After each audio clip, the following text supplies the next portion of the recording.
You say it every day. 3 letters, car. But this word is over 2,000 years old, older than the English language itself. It survived the fall of Rome, medieval toll roads, and a 19th century naming war that nearly killed it. The roots of the word stretch back long before English, into the vocabulary of the earliest Indo-European speakers. Linguists reconstruct an ancient root, Carrus, meaning to run or to turn, which is a fitting origin for anything that moves on wheels. As Celtic tribes spread across Western Europe, this root took shape as carro, their term for a wagon or chariot. The Gauls, who dominated much of what is now France and Belgium, used the word carros for their sturdy two-wheeled vehicles. Evidence of this term survives in inscriptions and artifacts, but its influence reached even further. When Roman armies and administrators entered Gaul, they did not just conquer land, they also adopted local technology and language. The Latin word Carrus appears in Roman records as early as the 2nd century BC, not as a native Latin invention, but as a loan from the Gaulish Carros. In Cisalpine Gaul, a dedicatory inscription from Vercelli lists a carum offered to the household gods, while a funerary epitaph from Arles describes an officer in charge of the legion's wagons as praefectus carrorum. These are among the earliest securely dated uses of the word in Roman administrative life. Julius Caesar, writing his commentaries on the Gallic War around 50 BC, describes the Gauls' wagons and even calls them Carrus in his Latin prose. His adoption of the term in his military reports signals more than a passing reference. It shows the word had entered the Roman lexicon tied to a specific kind of Celtic vehicle.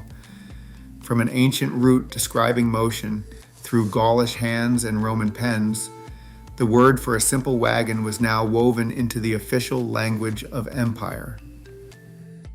By the Middle Ages, the word for a wheeled vehicle had settled into the paperwork of daily life. Town officials in Lubeck, the leading city of the Hanseatic League, wrote the term directly into their municipal statutes. The Lubeck Charter, copied by other Baltic cities, spelled out tolls for every carre that crossed the market bridges. These rules were more than bureaucratic detail. They made the vehicle and its name part of the economic machinery that kept trade moving. Car and carriage appear in the toll clauses with rates set according to load and axle count. Overloaded wagons risked confiscation, and every crossing left a trace in city ledgers. Across the channel, English royal accountants logged similar entries in the pipe rolls. These annual records, stretching from the 12th century onward, list payments for carre tolls and carriage duties in counties like Kent and Yorkshire. Sheriffs collected these charges to fund bridge repairs, and the terminology carry, carriage, sometimes car, became standard in royal and municipal accounts. The close rolls, recording royal orders, directed town clerks to enforce these tolls and penalize unlicensed carriers. The spelling varied, but the presence of the word never faded from the legal record.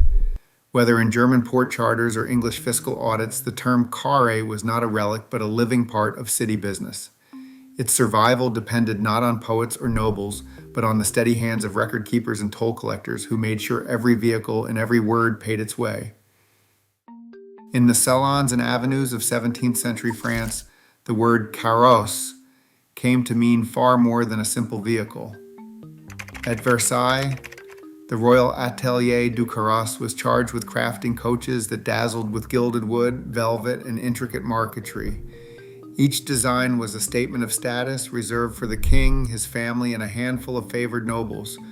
Workshop records from the late 1600s detail the expense lavished on these rolling chambers, gold leaf, imported silks, and custom emblems, while the ledgers list the names of those entitled to ride inside. Courtiers competed for the privilege, knowing that to be seen in a carrosse was to be seen at the very heart of power. Writers like Madame de Sévigné filled their diaries and letters with stories of these sumptuous journeys. The carrosse became a fixture in the ritual life of the court, part of every procession and festival. To lack a carrosse was to stand outside the social order. The term itself narrowed, reserved for vehicles of ceremony and display, while everyday carts and wagons faded into the background. In this world, the carrosse was both a marvel of craftsmanship and a badge of distinction, its meaning shaped as much by the hands of artisans as by the ambitions of those who rode within. Steam and gasoline had barely begun to rattle city streets when inventors and editors collided over what to name the new self-propelled machine. In March 1868, Zadok Dederick's patent for an improvement in motor carriage landed on both sides of the Atlantic, describing a steam-powered vehicle that could walk on mechanical legs. Patent clerks filed the design under motor carriage, while engineering journals and trade papers scrambled to keep pace with the technology. Headlines jostled for space, each trying out a different label: horseless carriage, motor carriage, velocipede, even mocole. No single term could keep up with the machines themselves. Abbreviation became a weapon in the battle for public attention.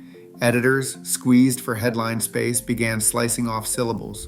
By the 1890s, motor carriage shrank to motor car, then to the simple, punchy car.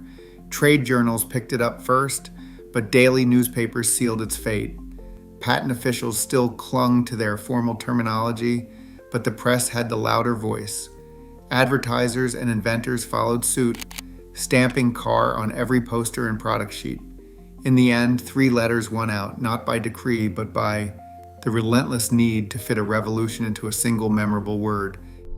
Every time we say car, we echo centuries of invention and exchange. Language moves as fast as technology, shaping how we travel and how we think about moving forward. What will we call it next?